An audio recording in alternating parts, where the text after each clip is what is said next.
Los siguientes fragmentos de texto pertenecen a los reportes escritos por el investigador paranormal Rafael Betancourt, quien desapareció el 11 de diciembre de 1934. Se trata de su último reportaje, el cual quedaría inconcluso.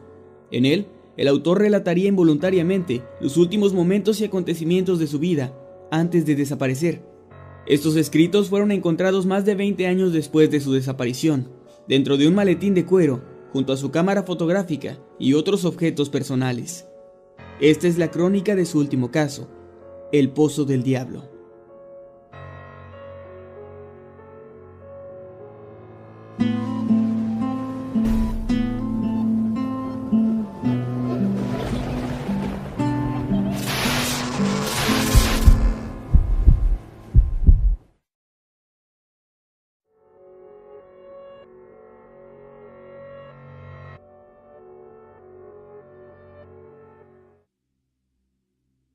Nadie sabe quién excavó el pozo, ni el origen de los extraños fenómenos que se le atribuyen. Algunos dicen que fue excavado por órdenes de don Francisco Izaguirre, el capataz de la hacienda de los Robles, alrededor de 1825. Pero otros niegan esta versión, sosteniendo que cuando la hacienda fue construida, el pozo de hecho ya estaba ahí, y que únicamente se le agregaron piedras y ladrillos que rodearían su perímetro. Lo cierto es que tanto don Francisco como los trabajadores que se encargaron de colocar dichas piedras y ladrillos terminaron de una u otra forma cayendo y ahogándose en el pozo, sin que sus cuerpos pudieran ser recuperados. Pues según dicen, todo aquel que se acerca lo suficiente termina cayendo en sus profundas y oscuras aguas, donde algunos creen habita el mismísimo demonio.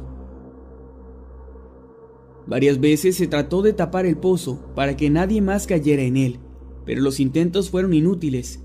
Varios de los miembros de la familia Robles fueron víctimas del mismo destino cruel.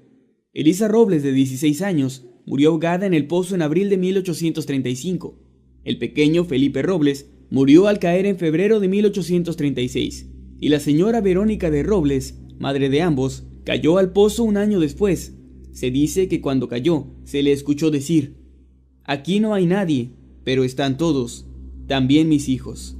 Después se escuchó un grito estremecedor, antes de que todo quedara en silencio. Don Laureano Robles, el dueño de la hacienda, decidió abandonarla para siempre en agosto de 1940, después de haber perdido a su familia y aproximadamente a unos 15 trabajadores. Todos víctimas del infame pozo, que ya para entonces tenía la terrible fama que hasta ahora le acompaña. Quienes han estado cerca del Pozo del Diablo, como algunos lo llaman, y han logrado vivir, afirman haber sentido una extraña fuerza de atracción, una especie de gravedad aumentada que arrastra a quien se atreve a asomarse dentro del pozo o permanece mucho tiempo en sus alrededores. Los supuestos avistamientos paranormales no se han hecho esperar. Muchos han afirmado ver y escuchar cosas inexplicables en la hacienda de los Robles, en especial cerca del pozo. Se dice que los fantasmas de los ahí fallecidos no han logrado encontrar la paz, pues sus cuerpos aún se descomponen perdidos en el fondo de aquellas negras aguas. Han visto el espíritu del capataz, de los hijos y de la señora Robles, así como de los trabajadores de la hacienda. Pero hay otra presencia, una aparición que no corresponde a ninguna de las víctimas antes mencionadas. Esta, dicen, solo se la puede ver cuando el pozo comienza a arrastrarte hacia él. Los testigos que entrevisté cuentan todos la misma historia. Mientras eran atraídos por aquella fuerza paranormal, escucharon gritos y llantos de ultratumba provenientes del pozo, y después vieron a un hombre parado junto a él, un hombre con ropa de manta y un sombrero blanco. Los detalles de sus ropas varían dependiendo de quién cuenta la historia, pero todos coinciden en algo: a ese hombre nunca se le puede ver el rostro, y sus manos parecen tener solo 2 enormes dedos cada una, un índice y un pulgar. Sus manos, además, son de color rojo brillante, como si estuviesen cubiertas de sangre fresca, y sus ojos brillan entre la oscuridad de su rostro indistinguible. En 1913, la hacienda de los Robles llevaba abandonada más de medio siglo, y una familia cuyo apellido se desconoce llegó a vivir ahí. Se trataba de personas humildes, cuyo bajo ingreso económico les había orillado a habitar las derruidas paredes de la hacienda, paredes de ladrillo rojo, que alguna vez fueron el hogar de acaudalados terratenientes. La familia estaba conformada por 7 integrantes, según dicen: el padre, la madre y sus 5 hijos. todos varones.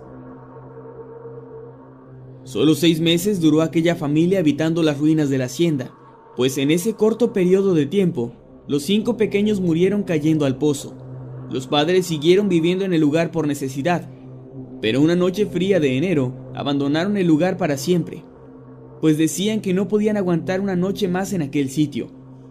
Contaron que no podían dormir debido a que escuchaban los llantos y los gritos de sus hijos provenientes del pozo, así como las voces de otras personas.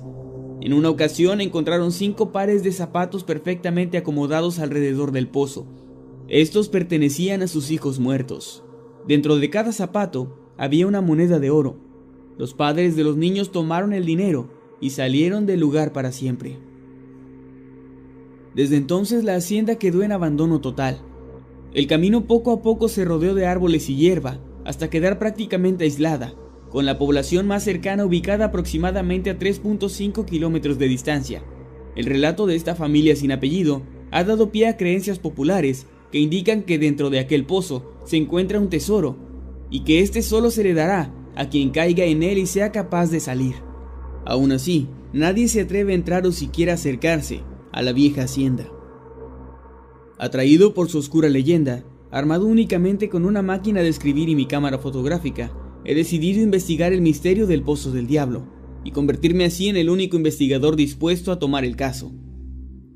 Antes de dirigirme a la hacienda, me entrevisté con algunos habitantes del poblado más cercano, quienes me dieron detalles acerca del lugar y de cómo llegar. También me advirtieron que no fuera solo, ya que nadie se atrevía a acercarse. Por lo que pude escuchar, esta gente realmente le tiene miedo a aquel lugar, algo bastante típico en este tipo de leyendas. Sin embargo, mi escepticismo es muy grande.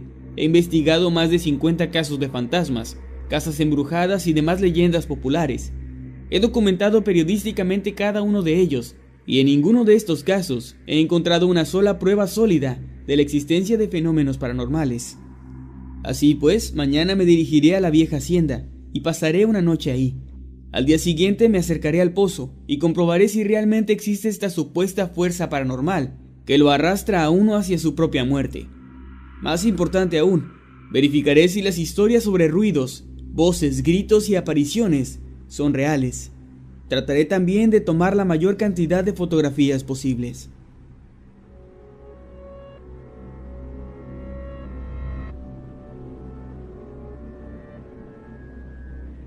Después de terminar con las entrevistas a los pobladores, me dirigí al viejo camino de tierra que lleva a la hacienda. Conduje mi automóvil hasta que el camino se volvió demasiado difícil para ir en coche, y tuve que continuar a pie.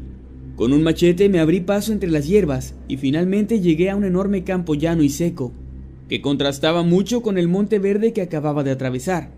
Era como si alrededor de la hacienda, al menos a unos 10 metros a la redonda, la vida ya no existiera, ni siquiera en las plantas.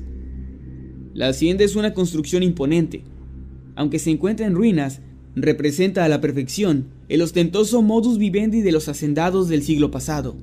Es realmente un lugar hermoso, una cápsula de tiempo intacta. Me dispongo a pasar la noche aquí. No hay mucho más que decir. Mañana voy a explorar con más detalle, pues el sol se está ocultando. Encenderé una fogata y me dispondré a dormir.